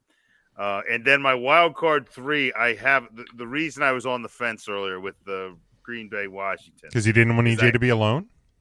It's not even a fence. I have a square or let's call it a rhombus. I have a rhombus, which a square is technically a rhombus, EJ. I know you're not really good with maths. So allegedly. Let's go with square. Just because EJ understands. He gets called that all the time. Idiot. So I feel like there's this. It's going to come down to the season, but Washington, Green Bay, Atlanta, and Seattle, for me, are kind of all teams that could, but probably won't. And I'm going to go with the one everyone else is going with, just so that if I'm wrong, you are too. And I'm going to take the Washington Commanders here. I'll stick to what I wrote on the paper, but that could easily be Green Bay if Jacobs has a couple big days, or maybe Micah Parsons ever plays, or whatever. Sean, they got to work for that. But I'll take Washington for now by wild card 3. Sean, they got to work for those teams. Yeah, but Seattle, I could easily. I'm with Jim. I think Seattle. Maybe they don't push the Rams out, but maybe they're. I just couldn't take a third West team. Yeah, I would have been okay. Yeah. I would have been okay with a third North team because, like you said, it's the strongest. But I'm just going to assume that. If I think Green Bay is third, that they're going to exchange losses enough that they're going to be too far out. Right. I'll take Washington. All right, Mikey B, your 3 wild card teams in the NFC. I believe I went with the Commodore 64. I believe I have the Rams as the 3. You did not. No. You had the Falcons at 3. Yeah, you had. Oh yeah, I got Michael Penix because this one's for. Who did I have it to? I don't even remember. You had the Commanders at 2. Oh fuck! Who's the one then? The Packers. Oh yeah, it makes sense then. Yeah. All right. The Fraudcons is officially just for Kyle. I hope you're listening, miss you, bud. There you go. Student of the game. Follow him. I guess we gotta have the bell. For me, I have the Commanders. I said I have them progressing. I think they're not going to catch Philly as your East winner, but they're going to get in as the 5 seed this year. I think that team is going to keep the momentum moving forward. I basically have these 2 teams flip-flopping. So I have Minnesota getting in as your 6th seed, and then I did go back to the North. Bears. No, I'm just kidding. I did. Truth be told, I did have the 49ers written in here, but I changed it. The more I sounded it out, and as I'm talking about it, it's a team that I said could actually be more of a thorn in the side in that division than the 49ers. I'm going Sam Darnold. We trust. There you go. I'm going Seahawks. Hey Darnold. I am going with Seattle, and also because they have. I'll buy you a Hey Darnold shirt because they have those badass throwbacks as well. So there we go. They do have those. We won't do our conference champion picks yet. We'll circle back to those here in a second. But let's move to the AFC. And we'll go in opposite direction. Mike, who do you have as your? Wait, does anybody the Bills? Everybody's got the Bills, right? We all got Bills. Yeah. Okay. Yeah. Okay. That was easy. that the goddamn Jets. That was easy. That was easy. Does anybody have anybody with the Ravens in the North? All Ravens. Okay. Begrudgingly. Okay. That was easy. All right. That was also easy. That was easy. Anybody have anyone but the Texans in the South? Nope. Okay. Once again, that one. That was easy. And then tell me about the West. I assume Jim has a different West. Does anyone have anybody but the Chiefs in the West? I have the Chiefs, but I'm so close picking the Chargers. So I'll decipher so that. close. The answer was no, is what he was saying. Yeah. That was easy. No, right. I would. And you know what? Like, this was a point when I had that square in the NFC. I do have like a little bit of a debate in my mind of like the wild card 3, but I felt that while the AFC, everybody loves the Bills, they love the Ravens, they want to talk about Andy Reid and the Chiefs. What the NFC has is a very strong middle where you could be like, yeah, I could see the Packers making it. I could see Atlanta making it. I could. In the AFC, that middle is much shorter. Yeah. Like, I think that the leaders in the AFC are so far ahead of the people chasing them. Now, the South is the South, and could the Texans stink? And we would be not that surprised. Yeah. Sure. I could, Texans go under 500 and just now, well, I guess we were wrong. This guy sucks. But it's just that there's a little bit more of a gap between that cream that rose to the top and right. The NFC is competitive. The AFC is dominated by three or four teams. Right. Yeah. And it's why when it comes MVP time, the AFC always looks appealing because they're just like beating the crap out of teams. Right. It's the AFC's teams stuck. The AFC team is a 3-team show. Fourth team if the Bengals are healthy, right? Like that's really if where the we're at. Bengals can stop anyone from scoring. That's We don't stop anybody from scoring. They got to stop us. No, you got to stop them like 3 times. No, we don't. Fuck Just that. 3. Only 3. All right, so let's do the. I wanted to put. Don't get me wrong. I wanted to put the Chargers. I don't think they're quite there yet. But the framework is there for them to take that spot. Especially with a Chiefs team that is starting to age. But Mike, we'll go to you. Your 3 AFC wild card teams. Again, I don't have the paper in front of me. I know I have the Chargers and the Bengals in some order. You have Bengals 1. Homer. You have Chargers 2. Do I have I don't have the Steelers as the 3, do I? You don't. Thank fucking God. At least I didn't do that to I think myself. you took Bo Nix. The Denver Broncos. Want to know I why? think you went Bo Nix. Yeah. Because Bo knows. Bo knows football. Bo knows playoffs. All right, Sean. Your 3 wild card teams in the AFC.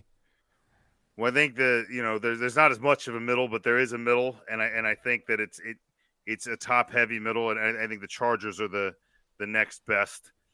So I'm going to take the Chargers as my wild card 1. Okay. I think it sets up nice for them. I think they split with Kansas City, and then from there it's just kind of a push there. So give me the Chargers.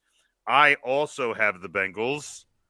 Okay. I feel like last year they were on a lot of the close games. There were a ton of games that Joe Burrow shelled out and put his team right there. And he said, look, we were down 3 scores, but there's 400 yards. There's all the touchdowns. Just stop them for 15 seconds. Please. And the defense was like, absolutely not. It's like, no, I don't think I'm going to do that. Pass. No. The defense's best I can do is a field goal opportunity from inside of 40 yards. And we're like, that's not at all what we asked for. Not at all. Bengals are like, here, we got a win for you. The defense says. Defense is like, yeah, but I bet fast, my friends. Not so fast. By the way, that would have been my answer to the best part of college football week 1 was Lee Corso. Absolutely. Amen. But, yeah, I got the Bengals. And then my third one, I do still have a shape here. EJ, it's a triangle. That one has 3 sides. I have Denver in. You would. But the Denver Broncos. And the only reason is because my other 2 teams that I like were so bad before. But I like everything they've done. I like what the Patriots have done, and I wanted to put them in, but I can't. I just can't do it. And my other team's the exact same scenario because I like where the Jaguars are. Mm-hmm. It's more like I like where they are from where they were. Sure. And I think if Trevor Lawrence is healthy, I think their wide receiving core is good enough. I like they're going to go running back by committee, and I like that. And I think defensively they're good enough to win the South or to get close. Mm-hmm. So But I can't do it. I can't put them in. I just would like it to be known that I like both those teams, but give me Denver in as my wild card 3. All right, very good. EJ, your 3 wild card teams in the AFC. My wild card 1 is the Chargers. Okay. Wild card 2 is the Steelers. Boo. And wild card 3, if the defense plays even somewhat average, the Bengals. All right, very good. Somewhat average. You got 3 North teams in the playoffs? Yeah. What are you smoking in that van? Ayahuasca. Oh, that'll do I'll say he got his delivery from QA Ron. He'll do that. Feeling good, brother. I'll put you in the playoffs if I can have a hit of that. You know. So for me, I do have the Bengals. I do have the Bengals as my wild card 1. I think last year they from what was it, Mike? About week 10 on, they were one of the hottest teams in the NFL, and they just had dug themselves such a deep hole. It was so bad to start the year. City Chiefs start me, you, Ernest, and Sean as their offensive line in week 8. Yeah, dude, it was to make sure they didn't play us in the first round. Like watching the Hard Knocks on them, it was like in even that quarterback documentary, it's just like, man, this is such a bummer because they were a really good team. I like everything Joe Burrow said. I like everything he does. Watching Joe Burrow, watching that Broncos game, Chiefs game, and that final game of the year, that was kind of sad, man. It's like you worked so hard to get these points, and God.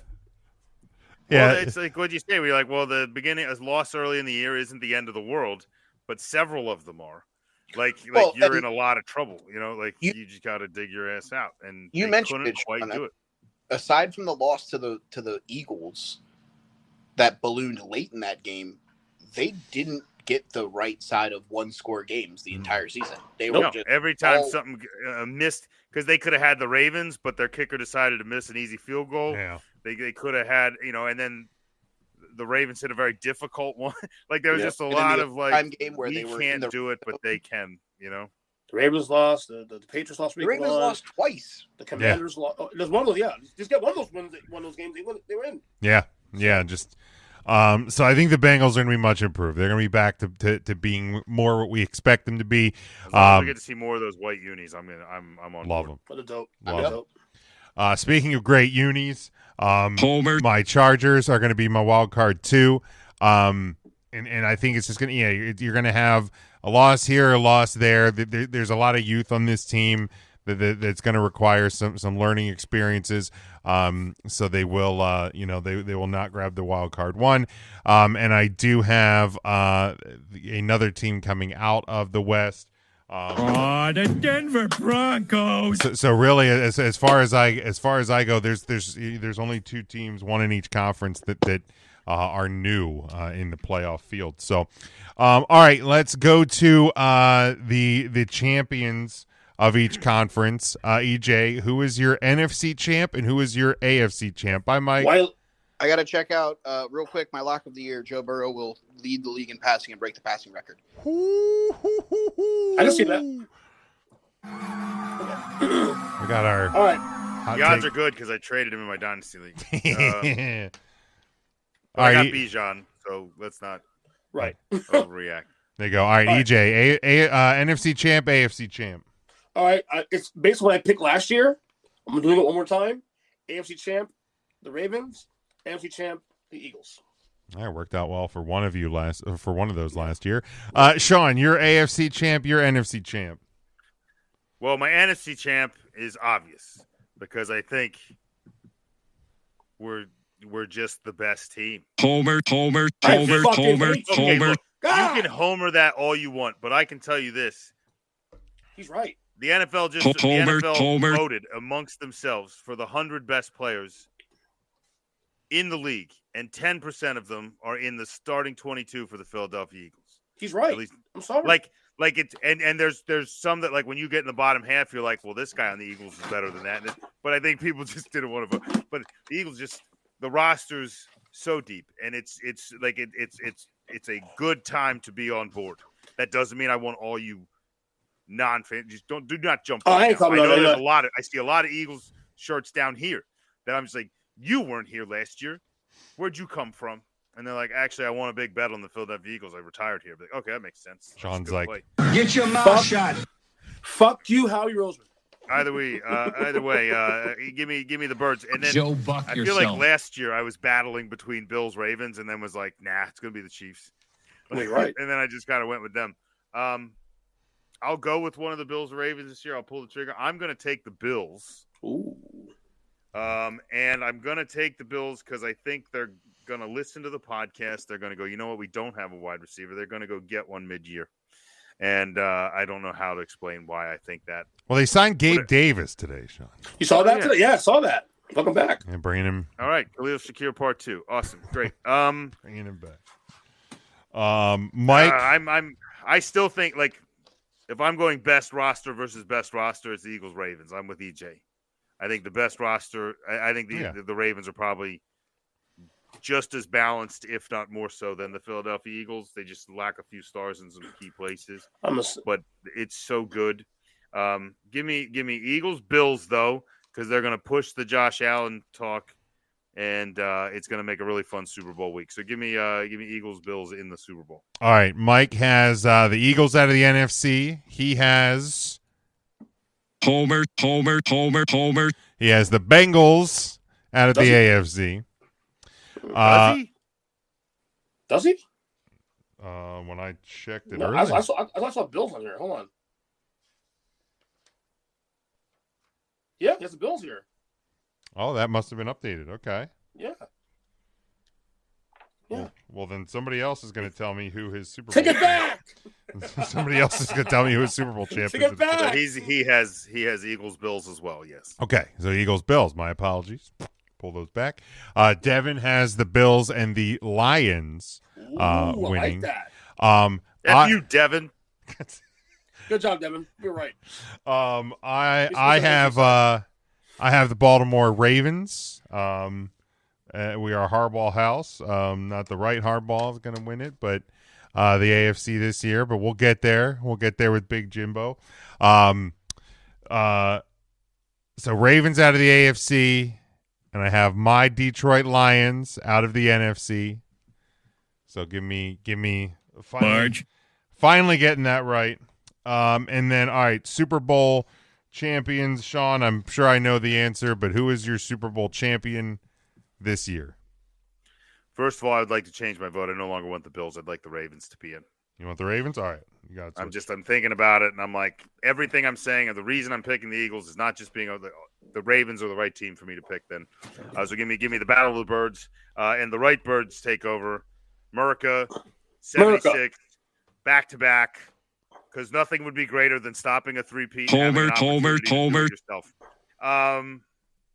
Give me the back-to-back. Go Birds. All right. I can't stand you, Sean. Gross. Why? Because we're winning? But yeah, you're right, that's though. exactly they're why, in position, Sean. Bro. They are good, though. They are good. So Shut the Thank you, fuck Jeffrey up, Lurie. Donnie. Thank you, Howie Roseman. Thank you, everyone. EJ, your Super Bowl champion in Super Bowl 60. Not only thank you, Howie Roseman, thank you, Joe Shane, as well. Fucking moron. Anyway, yeah. Champion, I have the Ravens. Because to me, they put up a shut year for the Ravens and Lamar Jackson. Because if they don't get to the Super Bowl, if they don't get to the Super Bowl, this thing is shut your ass.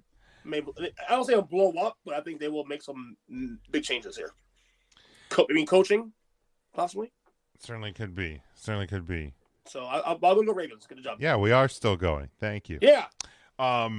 Thanks, Pappy. All right, so we had Bills Eagles from Mike, and that's our man Dan over there. Is did he have the Bills winning? He had, I believe, the Bills over the Eagles. Okay. Bills, the Josh Allen Super Bowl win. Maybe that was my tired brain today when I was writing these down. Maybe I saw the letter B and I just assumed that he went Homer and he went Bengals. You assumed wrong, buddy. I did. I assumed wrong. So Mike has the Bills. So let's just Marge, get this out of the way. I think I picked him 2 years ago. Pick him again. I'm picking him again.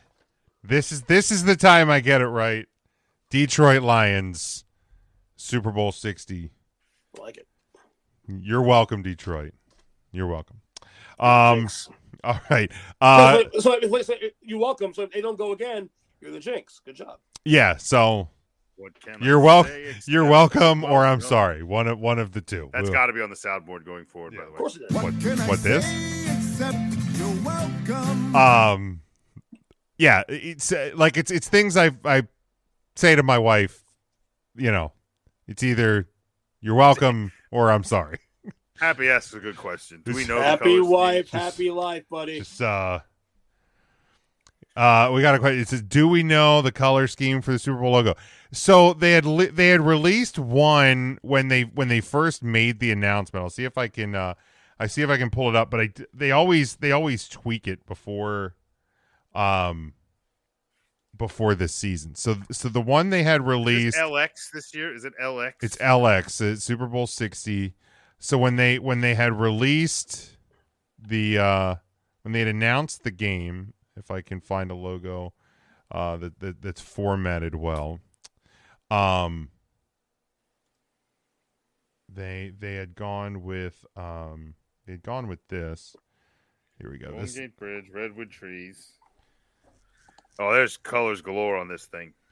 Yeah, plenty. None of them are Eagles green at all. No, and because I think isn't that the deal that over the last couple of years, the logo. No, it's powder blues. That's the one I'm looking at. Yeah, this was the logo. Credit to sportslogos.net for that logo.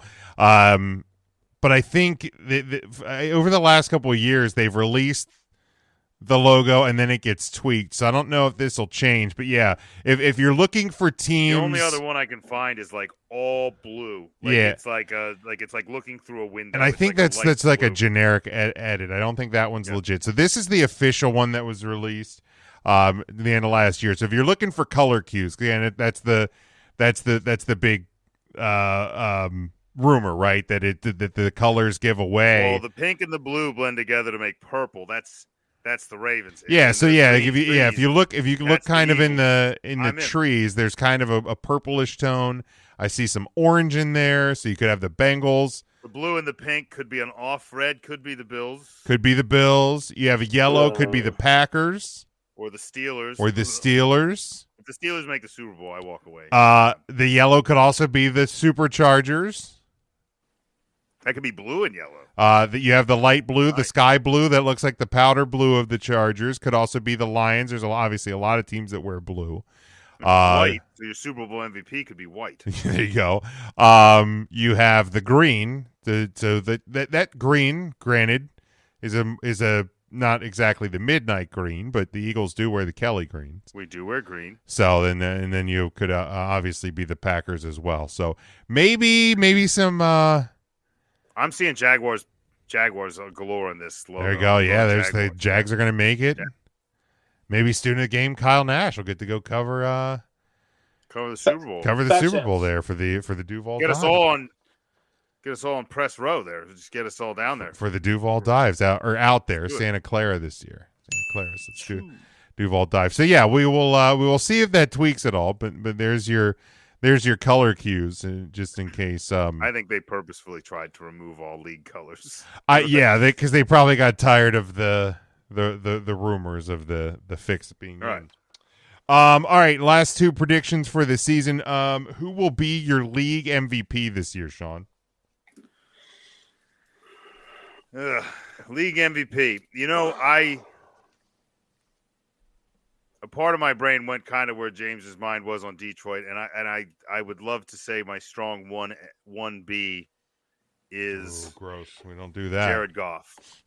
Wait, you did last week? I would love for Jared Goff to win an MVP, but he's not going to. He's 1B. 1A is Saquon Barkley, but that's still not going to quite win. He's going to lose out to a guy that makes the playoffs but does nothing else. I'm going with Mike. I'm going with Joe Burrow.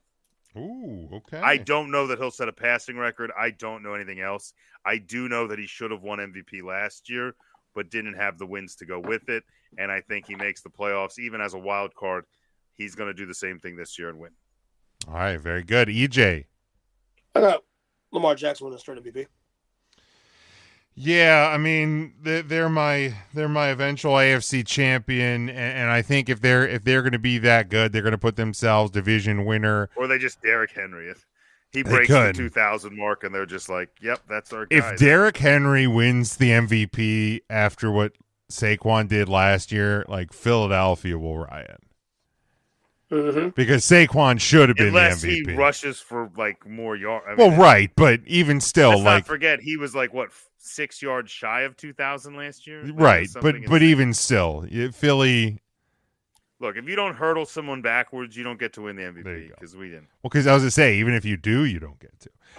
But Mike obviously has Joe Burrow. I have Lamar Jackson as the Super Bowl or as the league MVP. As far as the and then the last prediction for the season, what team when we get to the 2026 NFL draft will have the number 1 overall pick? EJ, record, I think Mike, I believe, had the Saints in this pick. He does. I do as well. Yeah, he does. I was say, EJ, I think you had spoilered that a little bit earlier. You too, Sean? No, I think there's a strong circle of teams. There's about 5. Like last year, there were like 5 teams that kept cycling out of our bottom 4. I think the Colts have a strong chance to be any team handing the ball to Danny Dimes in week 1. Riley Leonard's going to save that team, Sean. Could, and that's why he was like so my true bottom 5. I think the Raiders are going to stink. I think the Bears are. Everybody's so high on the Bears. The Bears still suck. Right, I was going to say, lest we forget. The Bears still suck. The Bears still suck. The Bears still suck. The Bears still suck. The Bears still suck. They really, really, really, really, really, really suck. Yes, the Bears still suck. I think the Saints are in the running, of course, but it comes down for me to 2 teams. I think there is a chance that the Cleveland Browns, after drafting 2 quarterbacks, get the best pick in this draft and have a chance to take another one. I do think that's a possibility, but the truth is, cue up the kid from Big Daddy because Sean's official pick for the worst team this year and the number 1 pick next year, the goddamn Jets. Good pick. Good pick. The board doesn't want to cooperate. Let me reload here because we got to have the sound. Neither do the Jets. They don't want to cooperate. Right. It's a good time to malfunction. He's right about that for record. But the New York Jets. I don't care who you add, who you change, who you move around. Breece Hall's not going to be as good as everyone thinks he is. There's a running back controversy. People want Braylon Allen. They want Breece Hall. They don't have an ownership group that wants to win, and so they'll lose. And that's your number 1 pick. I mean, I think they have at least a strong coaching candidate. We'll see if he can actually start to set that team in the right direction. Devin just throws the Dolphins. The pieces do seem there. Yeah, Devin has the Dolphins or the Patriots. I think Devin's broken, man. Way off on the Patriots. I think the Patriots. I have the Patriots is a borderline playoff. Yeah, I was going to say I think they're going to be competitive. Not only do you have another year under Drake May, I like Drake May. And Mike Vrabel's going to make that team better instantly. And I think Diggs is a sleeper, like top tier wide receiver candidate this year. As long as he can stay healthy, I think they're going to just milk him. Yeah, man, for everything he's worth. And in a year where it doesn't look like the Bill Belichick and Chapel Hill experience is going to go very well, Yikes. Robert Kraft is going to be smiling in that owner's box every Sunday.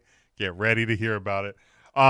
But no, Sean, one of the teams you mentioned is the team that I have as your number 1 pick in the 2026 NFL draft, and that is the Cleveland Browns. And the question will be, do they take a quarterback? We'll see who comes out. Get that ready now. So yeah. All right, and last thing before we close up here, it will not be for this week thing. It will be for the year. We'll get back to our weekly locks next week, but you know what time it is. You better lock it up. You better lock it up. No, you lock it up. You lock it up. Lock it up. EJ, you lock it up. I can't. All right, what is one thing that will happen this season? And that was, we heard Mike's lock, is that Joe Burrow will set the passing record. Lock it up. This year on his way to an MVP. Sean, what is your lock for the NFL season? If you're from the western half of the state of Pennsylvania, just plug your ears, okay? Because Mike Tomlin, for the first time in his career, will have a losing record. Lock it up. And I think it's by more than a game. But we'll just stick with a losing record for the first time in his career. Mike Tomlin is on the hot seat. You're a loser. Man, I like that. It's not a bad one. I like that. Pappy likes it too. There in the comments. Darn right he does. All right, EJ, what is your NFL lock for the year? My lock for the year is that for the first time in the Patrick Mahomes era, the Kansas City Chiefs will not be appearing in the AFC title game. Ooh. Yo, that's hot. Lock it up. Sexy, right? Yeah. I don't hate it. That might be my favorite EJ, lock I've okay. ever heard. I'm going to ask you a question. I swear to God, I'm going to get real mad here. Mm-hmm. Who, because you have, of course, you have the Ravens. Who do the Ravens play in that? If not the Chiefs. Buffalo. Okay, it is Buffalo. All right. Like a third, a bully match. Hopefully they split and then we get that. Love it. The Bills the Bills. Yeah, this is the Bills. Split the regular season. Oh God. Yeah, I just think that there'll be a little slight regression for the Chiefs this year. Man, I don't believe in Devin spelling, but I believe in everything he just typed there. Yeah. All right, I gotta run, guys. Aaron Rodgers. Ready to go. All right. See you, EJ. Love you guys. Take it easy, all right? We'll talk to you EJ. next week or next time. Next week. So like EJ, and this is why I was gonna get real mad, is my lock is because we already know I have the Ravens winning the AFC. But in a way, my lock is that the Chiefs won't make it to the AFC title game because my Los Angeles Chargers will make it to the AFC title game. We will have lock? We will have the Har Bowl in Baltimore. Okay, I don't hate that. For the AFC title. Lock it up. There we go. So love it. Jim versus John. We know what happened in the Super Bowl in the first version of the Har Bowl. We'll see what happens this time around. But that's gonna wrap it up for the week. Sean, let them know where they can follow you. Well, you can follow me pretty much anywhere the Eagles are being played down here in Tampa area. But if you want to follow me online, as most of you will, you can follow me on Twitter at Sean Shine State. We've been trying to get a bit more active. We put a couple funny memes out there. Even made our own Bill Belichick meme after the debacle that was his first game. So go ahead and check out that Bill Belichick meme that I made myself.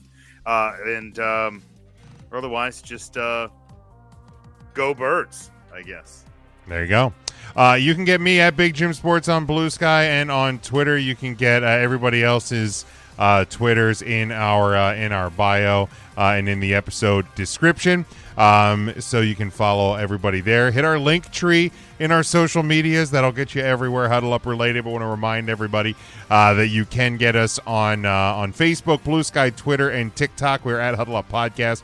You can get us on Instagram at Huddle Up Podcast Inc. Subscribe to the YouTube channel because we will have the live shows, we'll have clip shows, shorts, all of that throughout the year. So make sure you are following along with us there. You can get your Huddle Up merchandise over on our TeePublic store. Would certainly appreciate you buying a couple of things there. Help give back to the show. Would love your support, and then you can tell people about it. Tell the people about the show anyway.